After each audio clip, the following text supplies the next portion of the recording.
कह रहे तो रामविलास सुमन साहब के बारे में मैं व्यक्तिगत भी मिला हूं, उनसे बड़े भले आदमी हैं और बुद्धिस्ट आदमी। उन्होंने इसी में कोटेशन और भी एक बात और भी कही है कि मस्जिदों के नीचे मंदिर ढूंढना बंद करो। अगर मंदिर ढूंढोगे तो फिर थोड़ी सी खुदाई और कर लेना, बौद्ध विहार भी मिलेंगे।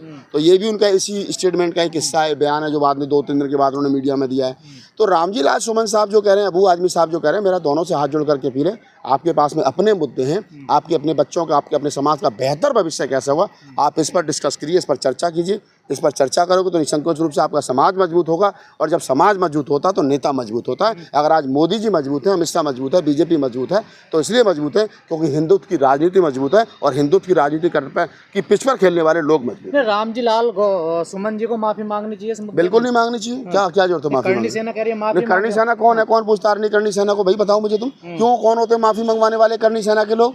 हमारी बहन बेटियों का रोज बलात्कार हुआ, इसी देश के अंदर दलितों को क्या नाम है, गले में हांडी लटका दी गई, पीछे झाड़ू बांध दिया गया। हमने तो आज तक नहीं कहा चलो ठीक है, एक समय था आप लोगों ने किया, आज करोगे तो आज विरोध करेंगे। आज आप मुझे बताइए कि जो लोग ये कह रहे हैं कि हाल में हम जो है वो बताइए, इसी देश के अंदर शूद्र महिलाओं को स्तन ढकने का अधिकार नहीं था, नकली ने अपना स्तन काट के दे दिया था स्तन टैक्स के चक्कर में। तो हमने तो कभी नहीं कहा कि आप माफ़ी मांगिए, लेकिन अगर उन्होंने ये कहा, और मैं तो कह रहा हूँ कि आप अकबरनामा को बाबरनामा को पढ़िए ना। क्यों नहीं पढ़ते हो आप? पढ़िए। या तो जो 500 साल पहले बाबरनामा लिखा है वो पब्लिक डोमेन में है ना भाई, जो चीज़ पब्लिक डोमेन में है आप उससे भाग क्यों रहे हो? और फिर कह रहे हो माफ़ी मांगो। क्यों माफ़ी मांगेंगे भाई? वो तो बिल्कुल माफ़ी नहीं मांगनी चाहिए रामजी-लाल सुमन को।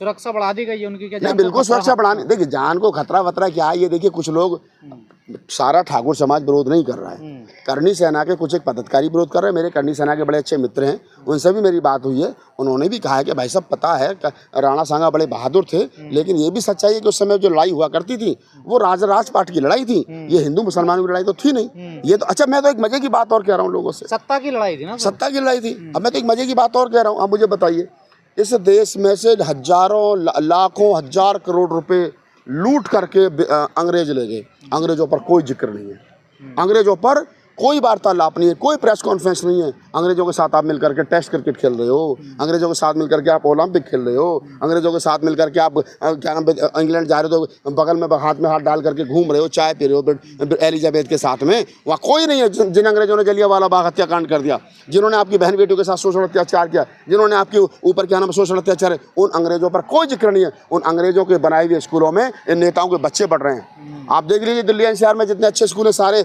कॉन्वेंट स्कूल किसके हैं? लेकिन सुन लीजिए, सुनिए, आप लोग सम्मान कर रहे हैं। नहीं, सुन लीजिए, पहले मैं अपनी बात कंप्लीट कर लूँ फिर आपकी बात का जवाब दूंगा। तो आप पहले आप समझिए, तो उनका जिक्र नहीं है, लेकिन क्योंकि उनका जिक्र करेंगे तो अंग्रेजियाँ हैं नहीं, अंग्रेजों पर इनकी रोटियाँ सिकती नहीं है, लेकिन हिंदू मुसलमान करेंगे तो फिर इनकी रोटियाँ सिकती हैं, इनकी राजनीति मजबूत होती है। तो बीजेपी की जो राजनीति खड़ी है वर्तमान समय में, वो राजनीति हिंदू मुसलमान की पिच पर बैटिंग करते हुए मजबूत हुई है, और जो उस पिच पर जाकर के बैटिंग करेगा वो कहीं ना कहीं बीजेपी के लिए फायदा करेगा। राहुल जी, जो अखिलेश यादव हैं वो बिजनौर के सांसद रहे, जसवीर धोबी, उन्होंने भी जो अक्षण में प्रमोशन का बिल फाड़ा था संसद में, फिर जो है रामजी-लाल सुमन को ले आए हैं। क्या दलितों के कंधे पर बंदूक चला रहे हैं अखिलेश यादव? एक कहावत है कि कुल्हाड़ी में लकड़ी का दस्ता ना होता तो लकड़ी को कटने का रास्ता ना होता। अगर दलितों में इतनी ही बुद्धिमानिता होती, इतनी ही अकलमंद होते, तो फिर ये कम से कम उन ताकतों का साथ नहीं देते कि जो ताकत आपके पैरों के नीचे से जमीन छीन रही है, सब कुछ छीन रही है। दूसरा, दलित समाज को हम कह रहे हैं कि दलित समाज की बहुत सारी जाति तो बेचारी अपने अम्बेडकर की फोटो नहीं लगाती, बुद्ध कबीर नानक रैदास को नहीं मानती हैं। एक चमार जाटव को छोड़ दो, महाराष्ट्र के महार को छोड़ दो, बिहार के दुसाद और पासी को चमार को छोड़ दो, मीणा को छोड़ दो, बस इन 3-4 जातियों को छोड़ दो, बाकी सब कट्टर हिंदू हैं। अब जिन श्रीमान जी का नाम आपने लिया, जसवीर धोबी साहब, अभी मैं और आपको कहानी बताता हूँ लेटेस्ट। होली के दिन एक लड़का बाबा साहब डॉक्टर अम्बेडकर की मूर्ति के सामने खड़े होकर के सूसू कर रहा था और बाबा साहब को खड़ी गाली बक रहा था। लोगों ने पकड़ लिया, जगह भी नहीं बताऊंगा, नाम भी नहीं बताऊंगा, लेकिन फिर लोग कहेंगे साहब आपने पब्लिक डोमेन में बोल दिया। तो पकड़ लिया, उसकी पिटाई करी, नशा उतरा, कहा जी साहब ये मैं तो दारू पी रखी थी। बाद में पता चला वो धोबी था। तो जिस धोबी को यही पता नहीं मैं अपने बाप के सामने खड़े होकर के मूत रहा हूँ, उससे क्या उम्मीद करोगे वो अपने भविष्य के लिए लड़ेगा? वो यही मुट्ठीभर लोग हैं जो आरएसएस और बीजेपी की शाखाओं में जाकर के झाड़ू लगा रहे हैं। तो ये मैं कह रहा हूँ कि बाबा साहब डॉक्टर अम्बेडकर को समझना, उनकी वैचारिकी को समझना, उनकी वैचारिकी को आगे बढ़ाना, जो लोग उन विचारों को मजबूत कर रहे हैं, वो चाहे कोई भी हो, निसंकोच रूप से मैं कह सकता हूँ, वो लोग बाबा साहब डॉक्टर अम्बेडकर की वैचारिकी के हत्यारे हैं। तो इस पूरी लड़ाई में बीजेपी और समाजवादी पार्टी जो है खेल रही है, बाकी पार्टियां बाहर हो गई पूरे मामले से? नहीं, ऐसा नहीं है बाकी पार्टी बाहर होगी। देखिए, हिंदुत्व का जो कॉपीराइट है, नहीं, हिंदुत्व का जो कॉपीराइट है वो 100% बीजेपी के पास है। जो उसको छीनने की कोशिश करेगा, जो उस पिच पर जाके खेलेगा, वो डुप्लीकेट कहलाएगा। राहुल गांधी जी कितने जनेऊ डाल करके मंदिरों में चले जाएं, वो अरे देखो ड्रामा कर रहा है, और मोदी जी ड्रामा भी कर ले, फिर भी कहेंगे नहीं साहब ये कट्टर हिंदू हृदय सम्राट हैं।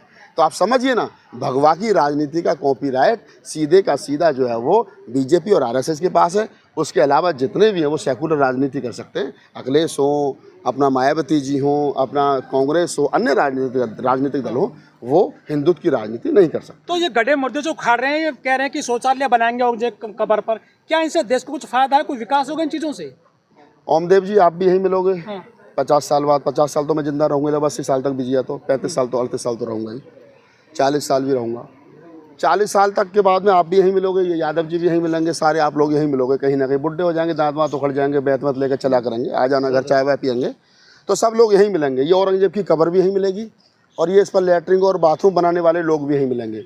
ना तो वहाँ लैट्रिन और बाथरूम बन रही है, ना कब्र कहीं जा रही है, सब लोग यहीं थे, कब्र भी यहीं थी, मुसलमान भी यहीं थे, हिंदू भी यहीं थे, सब यहीं रहेंगे, कोई कहीं नहीं जाएगा। ये सिर्फ माहौल को गर्म करके रखना है, ताकि आदमी अपने जो मेन मुद्दे हैं, जो क्या नाम है, उसकी रोटी है, रोजगार है, नौकरी है, व्यवसाय है, स्वास्थ्य है, उसकी लड़ाई ना लड़े। वो हिंदू मुसलमान के सपने देख करके रात को आराम से सो जाए कि अब ये क्या नाम है, मुसलमान पाकिस्तान चले जाएंगे तो सामने वाला बंगला जो यादव जी का हो जाएगा, सामने वाला बंगला जाटव साहब का, धोबी का, खट्टी का, पासी का, पंडित पांडे जी का हो जाएगा। वो ये सपना देख रहा है, और बहुत से तो ये भी सपने देख रहे हैं क्वार्टर लगा कर कि मुगल साहब चले जाएंगे तो उनकी खूबसूरत लड़की मेरी बीवी बन जाएगी। तो ये सपना देख रहे हैं, होना कुछ नहीं है। मुसलमान भी यहीं रहेंगे, हिंदू भी यहीं रहेंगे, बौद्ध सिख सब लोग यहीं रहेंगे, कोई कहीं नहीं जा रहा। धन्यवाद।